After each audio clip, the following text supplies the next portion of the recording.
This is the well-known step pyramid of Saqqara, attributed to the pharaoh Djoser of the 3rd dynasty, who lived during the early part of the Old Kingdom of ancient Egypt, somewhere around 2680 BC.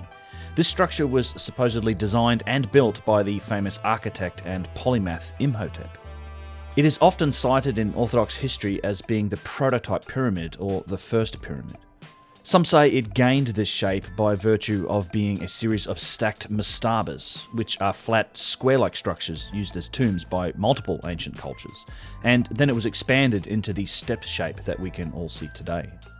The pyramid has been undergoing renovation work by the authorities in Egypt for roughly the last 15 years, and has been closed to the general public during this time. Recently, however, in 2019, this work was completed, and now the step pyramid can be entered through what is known as the Persian Tunnel. This isn't the original entrance to the structure, but one that was dug in later millennia by the Persian civilization, presumably in the search for buried treasure, as even in those times the wealth of ancient Egypt was well known. Many people might have seen footage or photos from beneath other pyramids, the ones at Giza, for example, which have extensive passageways and constructed rooms. What greets you beneath the step pyramid, however, is something else entirely.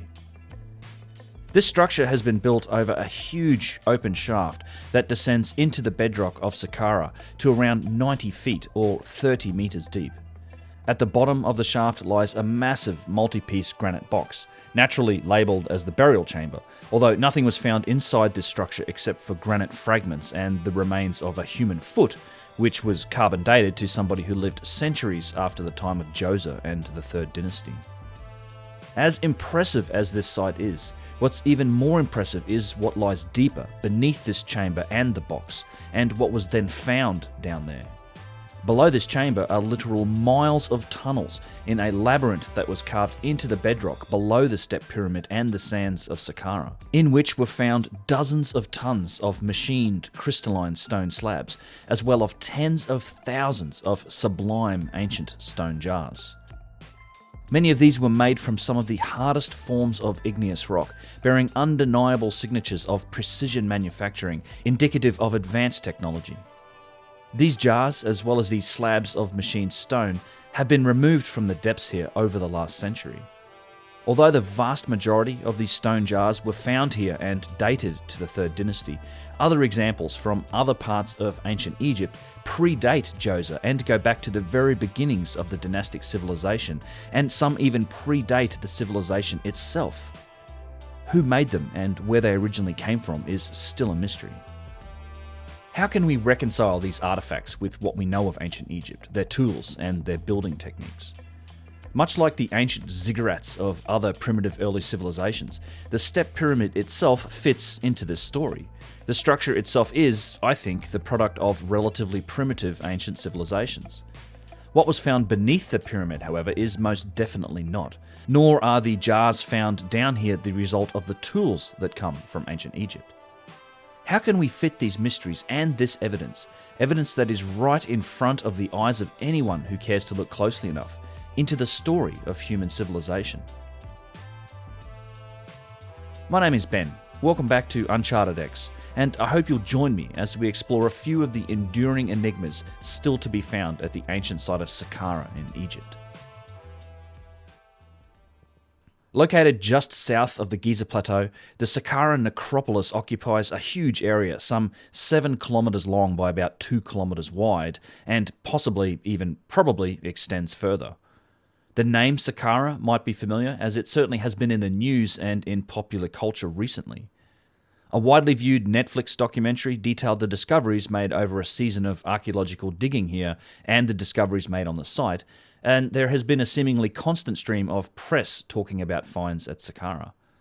In part, I'm sure these are driven by the desire to generate tourism interest for the soon-to-be-opened Grand Egyptian Museum, but it does show that there is much more to be discovered at this ancient necropolis yet.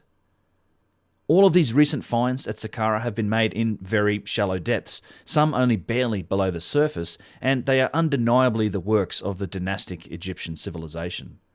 The Netflix documentary on this work was great. I'd recommend watching it, and unearthing more mummies and wooden boxes is always interesting.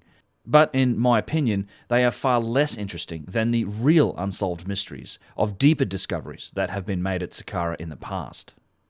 Where the real mystery lies here, I think, is much further down. Below the step pyramid, below its huge cavity and its multi-piece granite box, and spread out through the bedrock of Saqqara are an estimated 5 miles of tunnels, galleries, and chambers. No one really knows for sure just how extensive this tunnel system is. Early explorers reported running out of caving rope and being forced to turn around so as to not get lost down here in the darkness.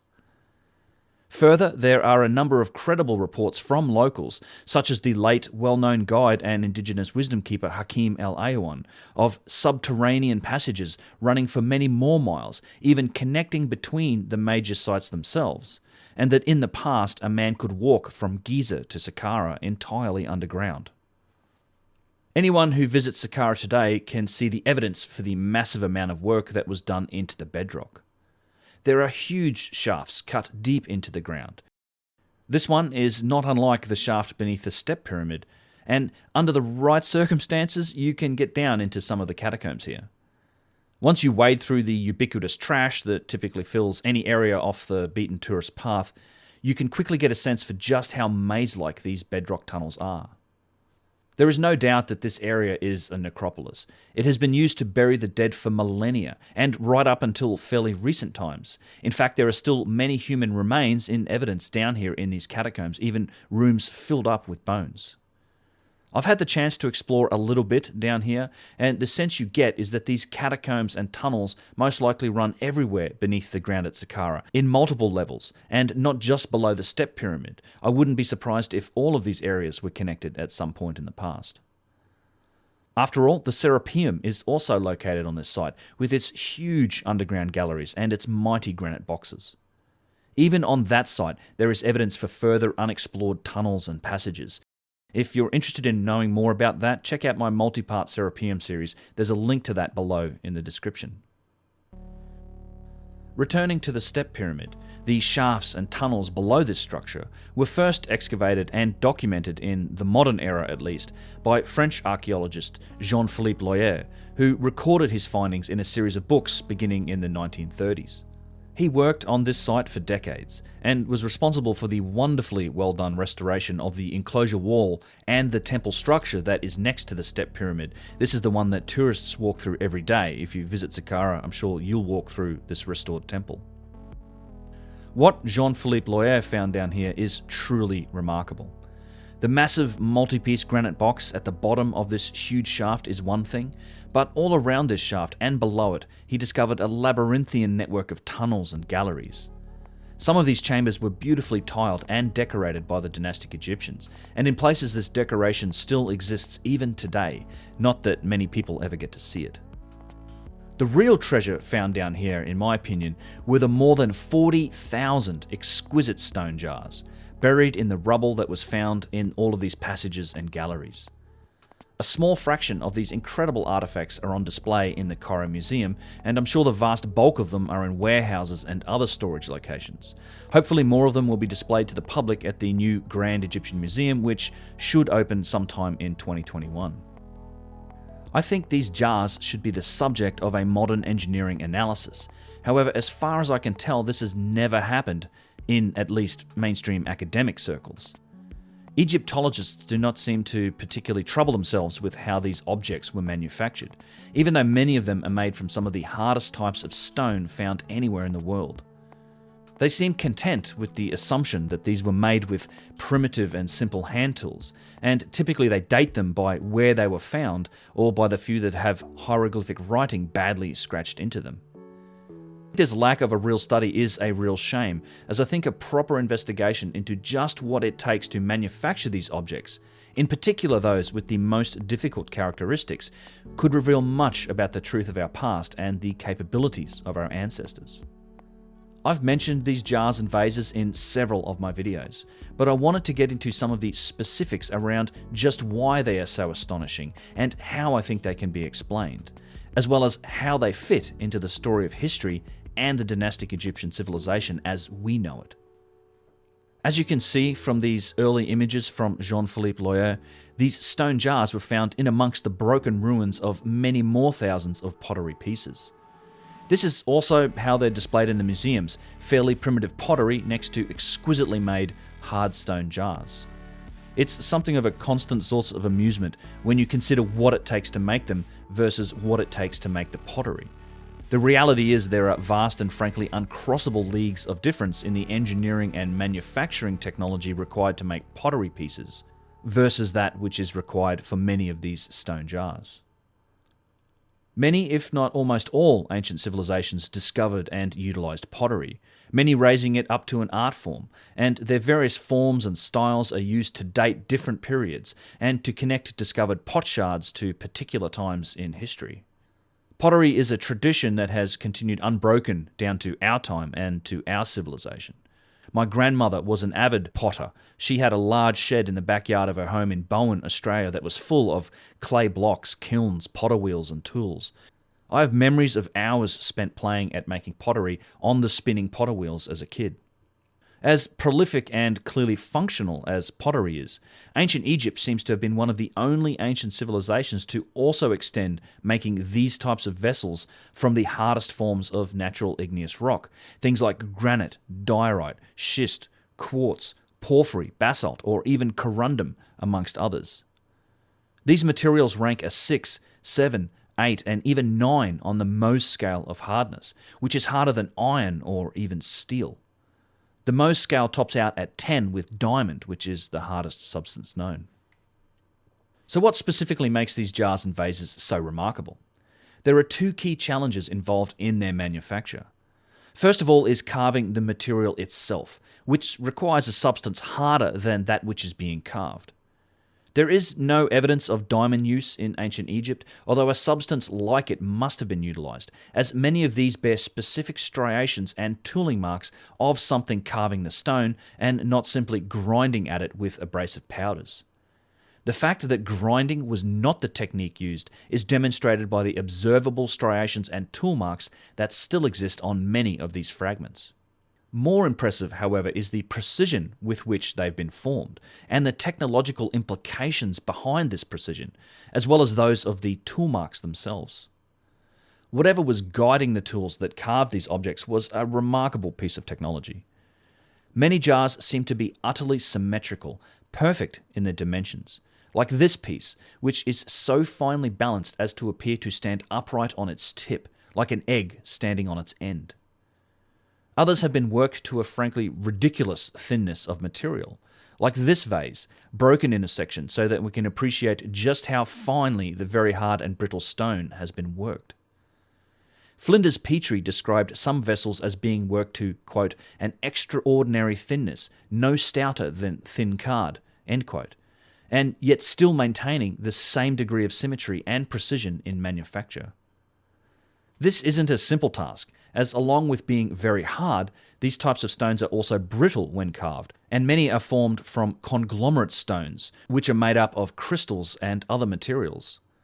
The tools carving them would have had to pass through very hard areas into softer stone as it worked the material, and done so without cracking or shattering the piece, which only gets more difficult as the material thins out.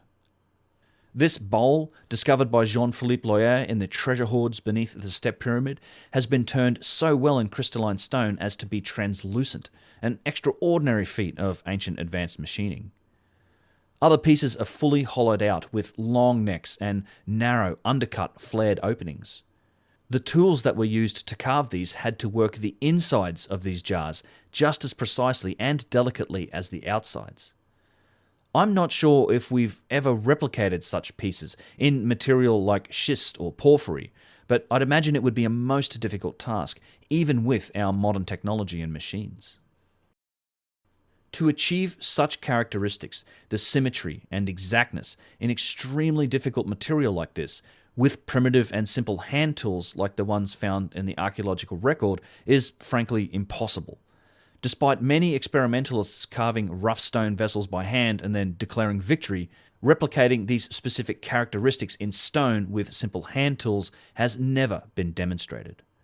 The only explanation we are left with is that mechanical assistants and power tools that were capable of a very high degree of precision, much like our computer-guided tools of today, must have been involved in their manufacture. This claim is further backed up by the tool marks left on many of these jars and vases, which undeniably show that powerful, lathe-like machinery was involved in the process. This isn't a new discovery, although it's a claim that has remained controversial for more than 100 years. The great pioneering Egyptologist Flinders Petrie was the first to truly analyze the mechanical methods involved in the creation of such objects. When we speak of Petrie, bear in mind that our own mechanical industry in our civilization was only in its infancy during his time, which was around the mid-19th century and into the early 20th. It was only at this point, roughly 150 years ago, that our civilization had developed enough capability to put these discoveries into context and to begin trying to understand the technology that these artifacts represent. If that fact doesn't mess with your noodle a little bit, I really don't know what would. Flinders Petrie analysed fragments of diorite bowls that he discovered at Giza and Saqqara, and he dated them to around the 4th dynasty. These are the same type as those found beneath the step pyramid. Having already discussed the evidence for large saws and tubular drills in his work, he digs into the proof for sophisticated lathe use in his book The Pyramids and Temples of Giza, published first in 1883. Quoting Flinders Petrie, quote, "The principle of rotating the tool was, for smaller objects, abandoned in favour of rotating the work, and the lathe appears to have been as familiar as instrument in the 4th dynasty as it is in modern workshops. The diorite bowls and vases of the Old Kingdom are frequently met with and show great technical skill. One piece, found at Giza, number 14, shows that the method employed was true turning and not any process of grinding, since the bowl has been knocked off of its centering, recentered imperfectly, and the old turning not quite turned out. Thus there are two surfaces belonging to different centerings and meeting in a cusp. Such an appearance could not be produced by any grinding or rubbing process which pressed on the surface. Another detail is shown by fragment number 15. Here the curves of the bowl are spherical and must have therefore been cut by a tool sweeping an arc from a fixed centre while the bowl rotated. This centre or hinging of the tool was in the axis of the lathe for the general surface of the bowl, right up to the edge of it, but as a lip was wanted, the centering of the tool was shifted, but with exactly the same radius of its arc, and a fresh cut made to leave a lip to the bowl. That this was certainly not a chance result of handwork is shown, not only by the exact circularity of the curves and their equality, but also by the cusp left where they meet. This has not been at all rounded off, as would certainly be the case in handwork, and it is a clear proof of the rigidly mechanical method of striking the curves." End quote. Petrie further commented on the use of lathes and mechanical tool rests in ancient Egypt, as well as the remarkable nature of the vases in his address to the Anthropological Institute of Great Britain and Ireland in 1884. Quote, "Not only was a rotating tool employed, but the further idea of rotating the work and fixing the tool was also familiar to the earliest Egyptians. The finest examples of turning in hard stone are in the British Museum. A small, highly polished, narrow-necked vase in diorite, or rather in transparent quartz, with veins of hornblende, has its neck only 0.05 of an inch thick. A large vase of cyanite is turned, inside and out, remarkably thin, considering the size of the component crystals. But the greatest triumph is a bowl of diorite, translucent and full of minute flaws, which must render it very brittle.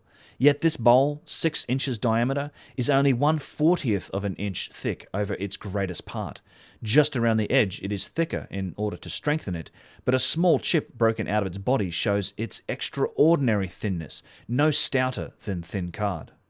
For the use of a hook tool in turning the insides of vases, a very rigid rest or even a mechanical tool holder is almost necessary. But one specimen here shows that the early Egyptians were already familiar not only with lathes and jeweled turning tools, but with mechanical tool rests and sweeping regular arcs in cutting. The diorite bowl, of which this piece is a fragment, has been turned as a segment of a sphere inside, by a tool working from a fixed center in the axis of the lathe, with a radius of 3.94 inches.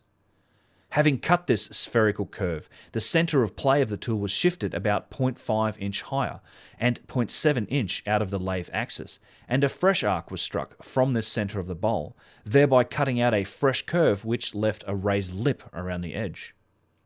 The proofs of this explanation of a process are found in the exact equality of the two curves, that of the bowl in general and that under the lip, in the fact of the principal surface exactly falling in with the inner edge of the lip, in the fact of the true circularity of the section of these curves, and in the cusp formed where they meet, an awkwardness which no hand-turner could ever take the trouble to make, but which necessarily results from a sudden change in the center of the arc of the tool.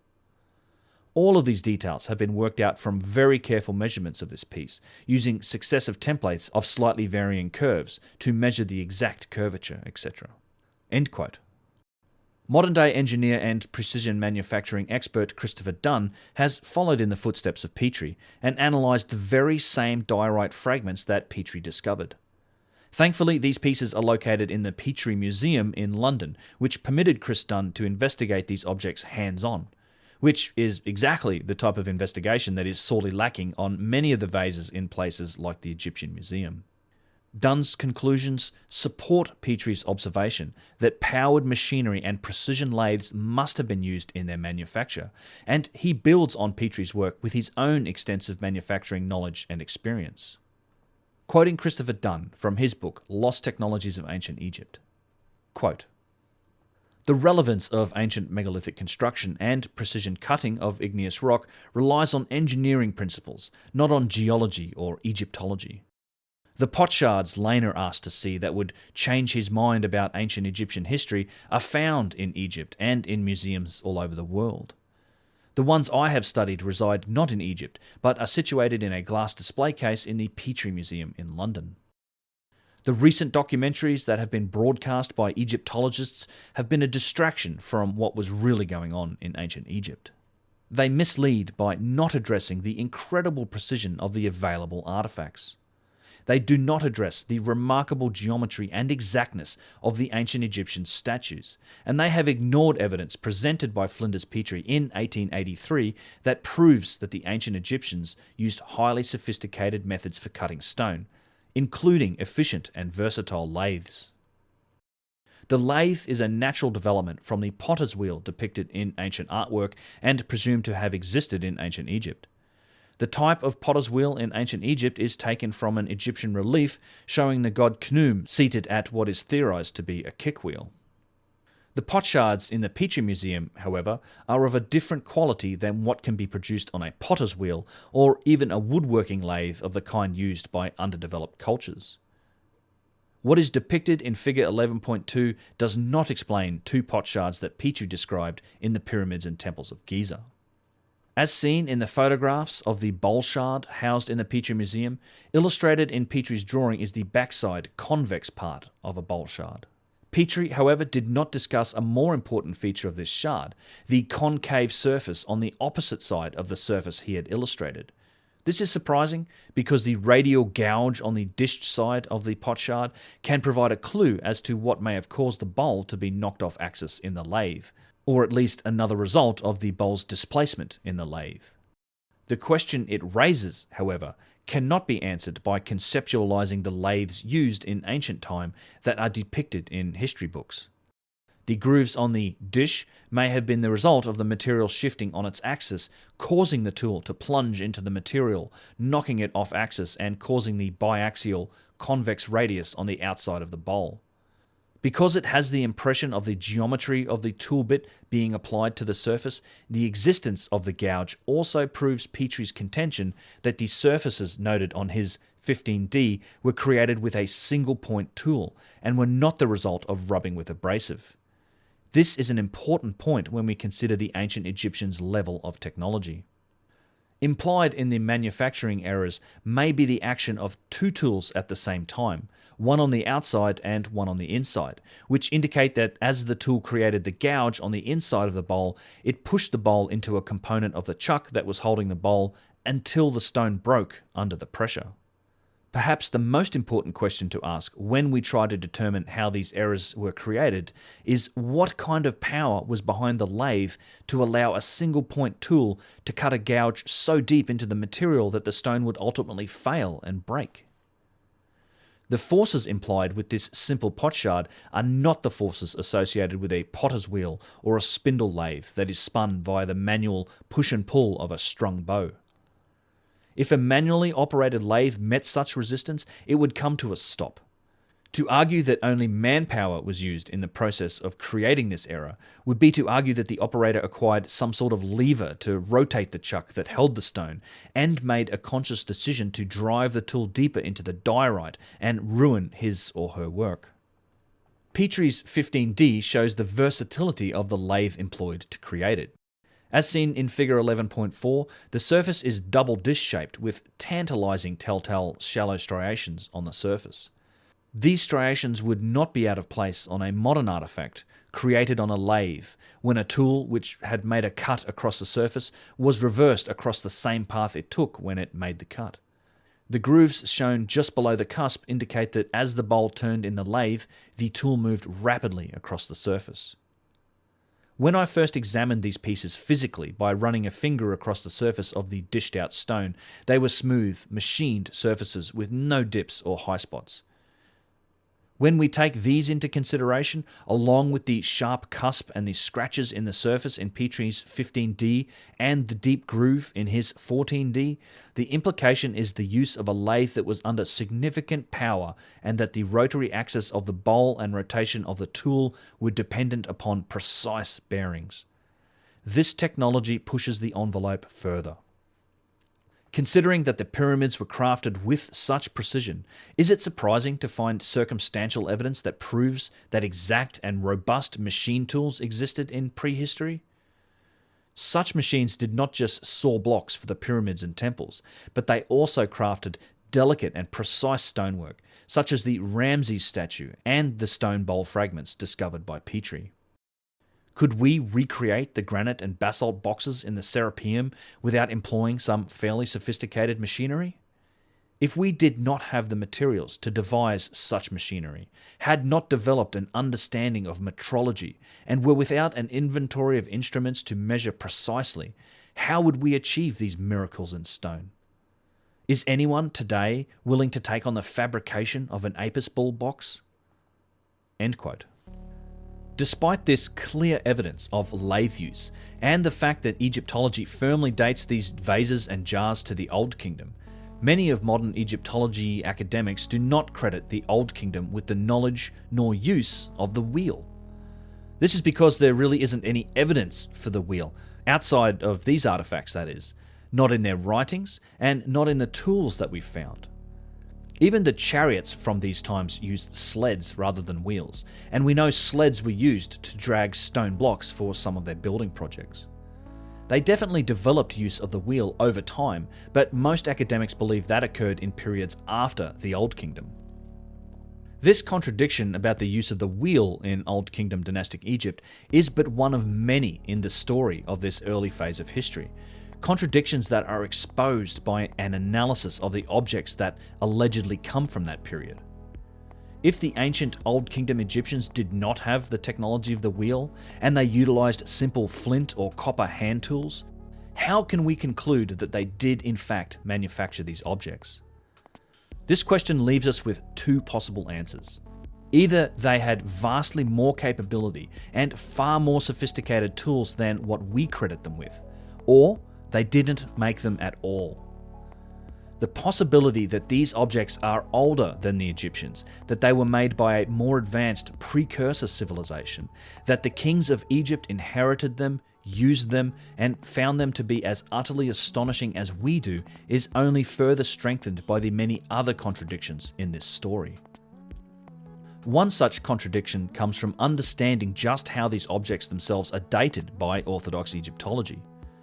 As there is no accurate method to date stone objects like these, the dating comes from two primary sources: the context around where they were found, and any writing that was on them or around them.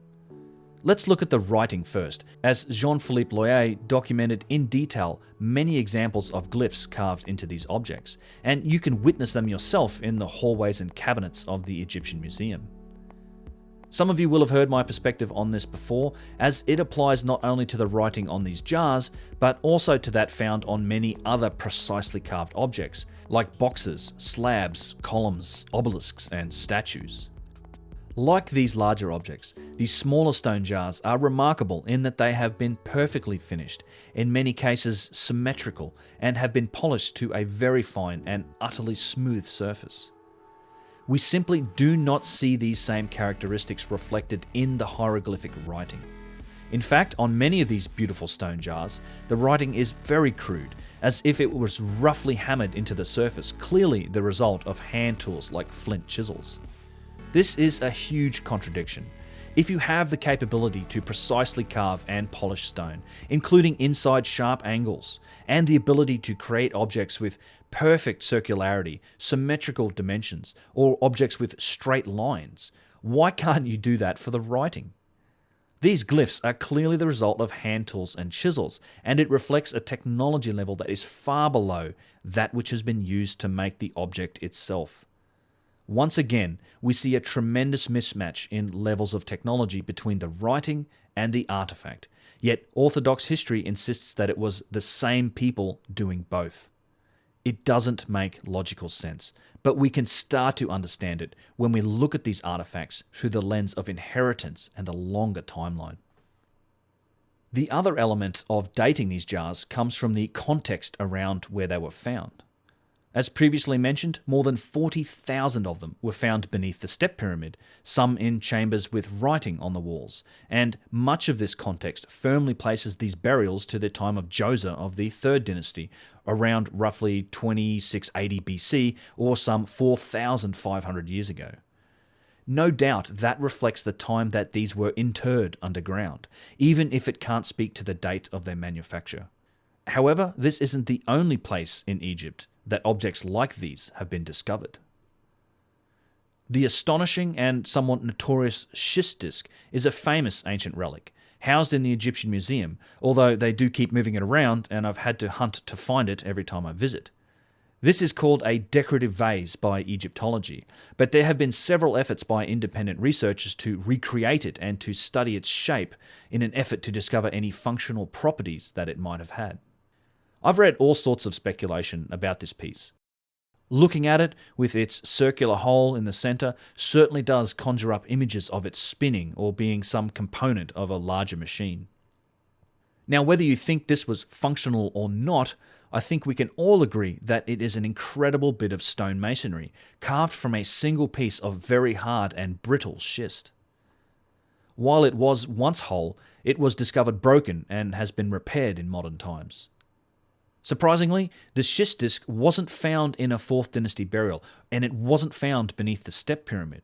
Rather, it was discovered in a tomb from the very 1st dynasty of ancient Egypt, a tomb that was closed up and sealed some 600 years before the time of Djoser and the 3rd dynasty. Consider what it would take to manufacture the schist disc, and ask yourself if it looks like the sort of capability a civilization could develop in its very earliest phases. I consider this 1st dynasty dating to simply be but the latest possible date for this object, somewhere around 3100 BC. All we can really say with any confidence is that that is when it was buried. We simply don't know when it was made. It may well have been already ancient at that time. The disc is unmarked, and we really have no idea if it was manufactured during the 1st dynasty or whether it was inherited and recognized for what it was, an incredible piece of engineering, thus valuable and so deemed worthy for the burial treasure of a prince. Despite this, simply because it was found in Prince Sabu's tomb, Orthodox Egyptology declares that there is no mystery here, and that it must have been made during the time that he lived. Let's put this into some modern context. Consider if one of these wonderful vases found beneath the step pyramid was, say, in a private collection, somewhere in the world today, as I'm sure many of them are. Imagine that the owner of said private collection died, and according to their instructions were buried in a mausoleum, along with their prized possessions, including this ancient stone vessel. Imagine 5,000 years from now, in the future, this mausoleum was rediscovered by a new civilization that was living here on Earth.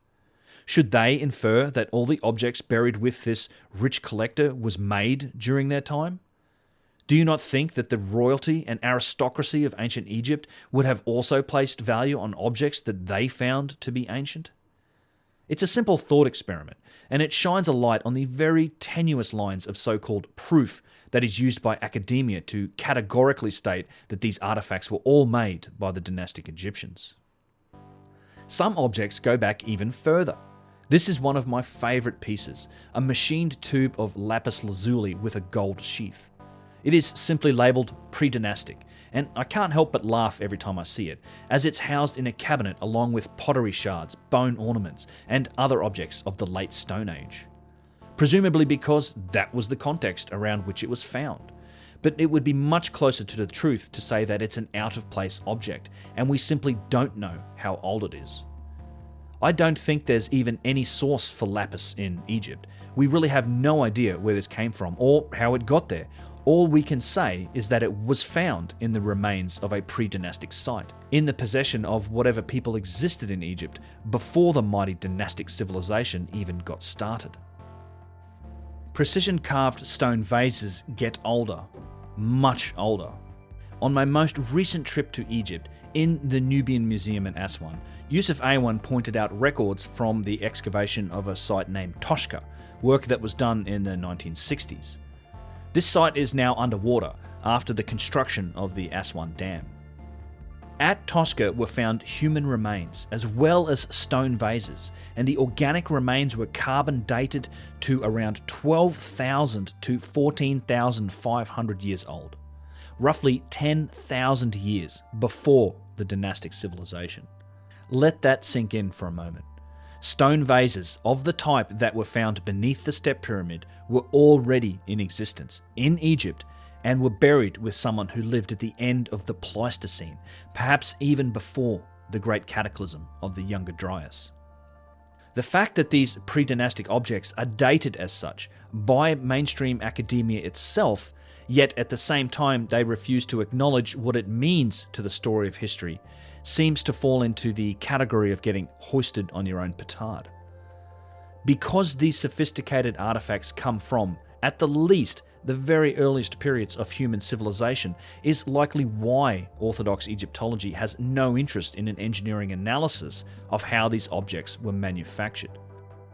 Much as with the precision-carved statues and boxes, the conclusions of a real engineering study would unravel the whole precious story of early human history and topple the house of cards that is the origins of civilization on this planet as we know it. There is no doubt that the dynastic Egyptians collected and used these jars, and this fact reveals yet another contradiction in the official story of history. Some of these jars were definitely used as canopic vessels to store the organs of mummified bodies. What's interesting is that none of these jars seem to have ever been found with lids. Instead, clay or pottery lids were made to seal up the jars. These clay lids are still proudly on display in the cabinets of the Egyptian Museum. One has to wonder, if you had the capability to create tens of thousands of these exquisite stone jars, why couldn't you make some lids to fit them? Once again, it just doesn't make sense unless you look at these objects from the perspective of inheritance and reuse. Let's now discuss how the manufacturing of these jars is explained by mainstream academia, and I've seen this as a response in YouTube comments and on social media when the topic comes up. Easily explained, they say. The Egyptians showed us how they made them. They drew scenes on the wall that showed them using hand tools to make stone jars. Yes, this is true. One such scene does exist and has been preserved down to our time. You can find it on display at the museum at Saqqara, shown here, labelled as the, quote, scene of stone vessel making, end quote. It does indeed show people using what look to be weighted hand tools to carve jars. There is considerable nuance here, and we need to take a moment to understand it, as not all of these stone jars from ancient Egypt are created equally.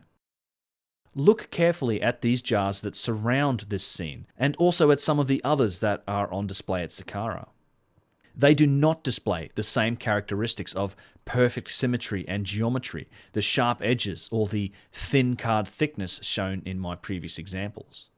In fact, many of these appear to be roughly finished, or are decidedly lopsided and definitely not symmetrical. Nor, if any of you out there are geologists, are they made of the same extremely hard and difficult materials of my previous examples.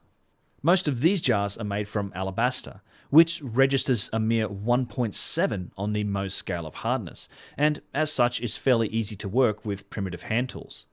Flint and even the famous copper chisels will carve alabaster easily. It's a very far cry from the 7, 8s and 9s of the material that we find the perfect jars made from. What we are looking at here, with this scene on the wall, and with these decidedly imperfect alabaster vessels, is imitation. It's a form of respect, of reverence. I think the ancient Egyptian artisans knew what they were looking at in the stone vessels that they inherited. They knew how incredible these achievements were, and they sought to imitate them using the tools of their time. They did so in material like alabaster or like limestone, and their results, while still quite beautiful, are simply not the same as those that we see wrought into granite, basalt, porphyry, or diorite. This is the nuance that I mentioned.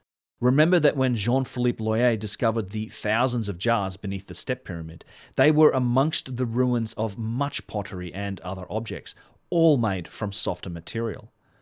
Of course, the ancient Egyptians made their own jars, either in soft stone or in pottery.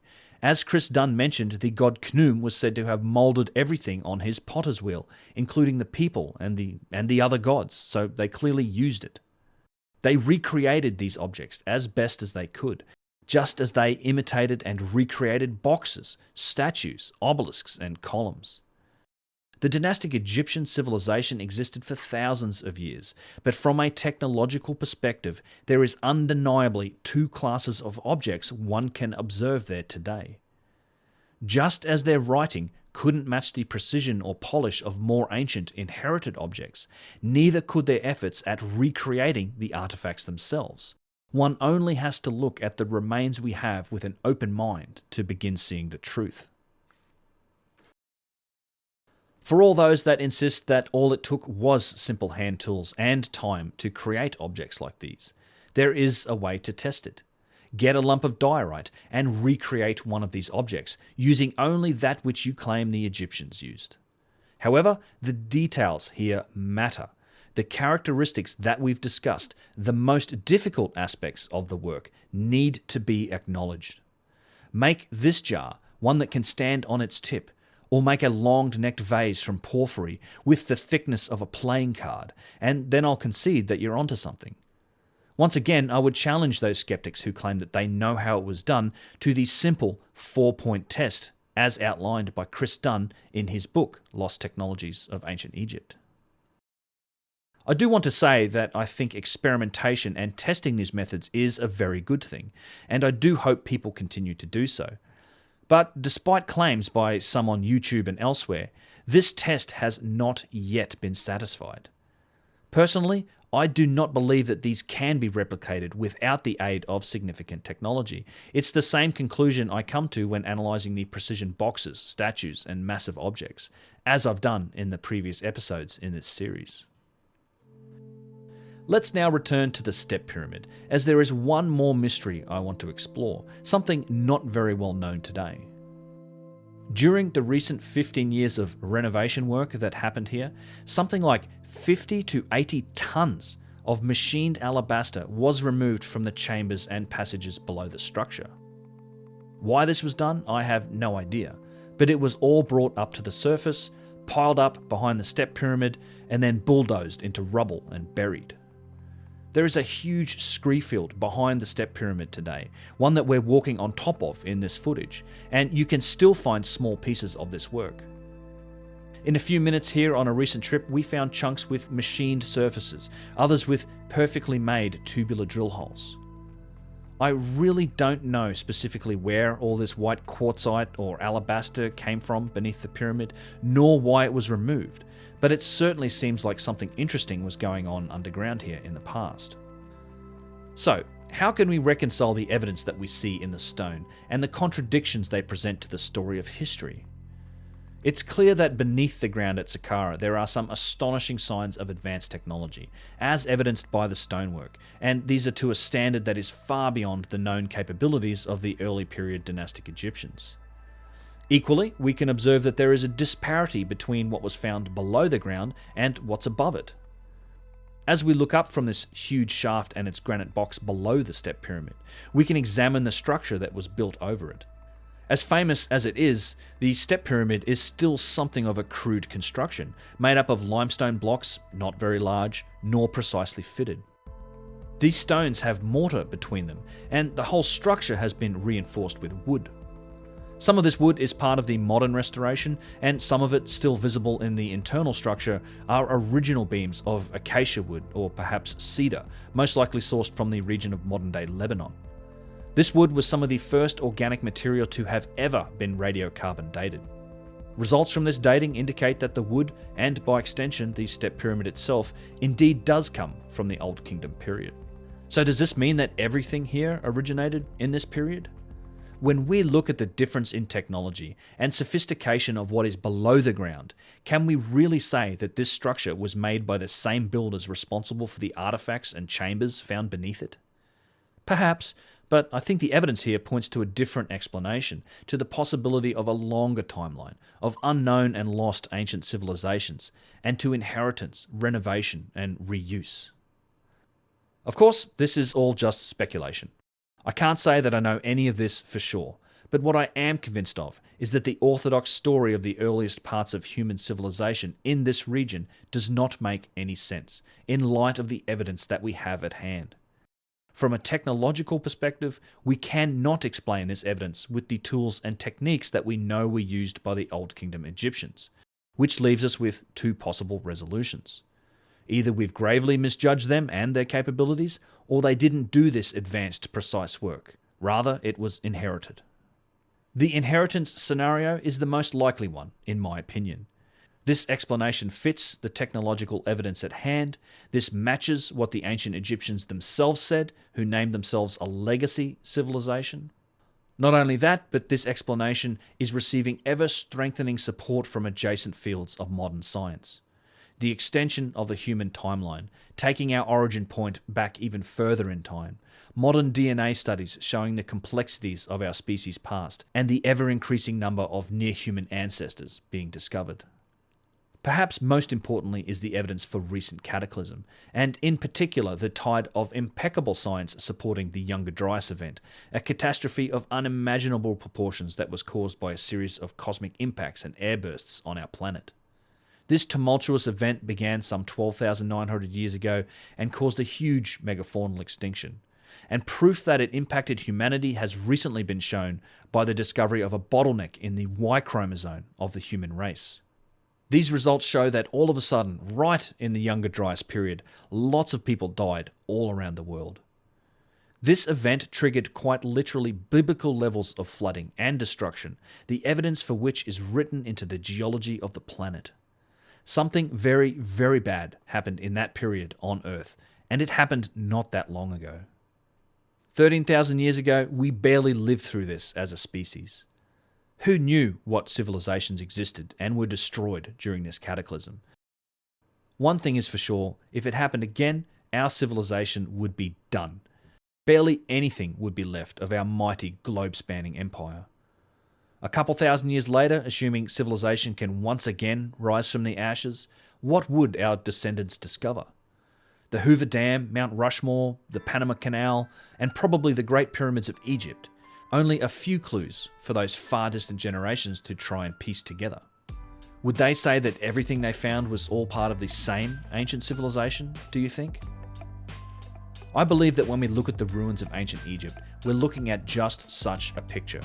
The bare remnants of an ancient civilization from thousands of years ago, intermingled with the even older and far more technologically advanced remains of their forebears. Of a civilization that was already ancient and already long gone from the planet, millennia before the first dynasty ever arose, in that magical place that today we call Egypt. Thanks for listening.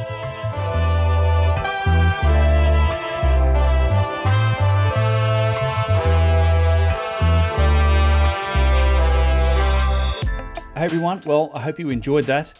I know these jars and these smaller objects aren't as spectacular as, say, the big boxes and statues and some of the just really massive objects in Egypt, but I think they're a really important part to the overall picture of the evidence for ancient high technology. Couple of quick channel updates. First of all, I do have a couple of tours going on this year in 2021. I am joining Brian Forrester in Peru and Bolivia in August of this year. I think that tour is just about sold out. There may be a seat or two left, but you can find more details about that trip at hiddenincatours.com. Just look for the August tour, you can find it. And also, I wanted to let you all know that I am going back to Egypt. I'm running another tour in October of 2021 with Yusuf Awan and the Kemet School. We're going back. We've got another just awesome itinerary that's packed full of special permissions. We're going on I think it's a 4-night cruise on the Nile, hitting all of the sites, private visit into the Great Pyramid, the Assyrian, a bunch of other places. All the details for that tour, if you're interested, are up on my website. It's unchartedx.com/tour. And lastly, as always, I just wanted to extend a massive thank you to everybody who does support the channel, whether you do that through the YouTube memberships, Patreon, Subscribestar, or hitting me up on PayPal, or just by liking, subscribing, and commenting on these videos. All of it helps, and I very much appreciate every one of you who does that. I wouldn't have the ability to make these videos. I wouldn't be able to take the time that it takes to put all this stuff together without you. So thank you very much. If you are interested in supporting what I'm doing over here on Uncharted X, you can find all of the details for that through that value for value model. It's all outlined on my website. It's unchartedx.com/support. Otherwise, I hope you're all doing well, staying safe and sane here in 2021, and I'll see you all in the next one. Got a lot planned. Cheers.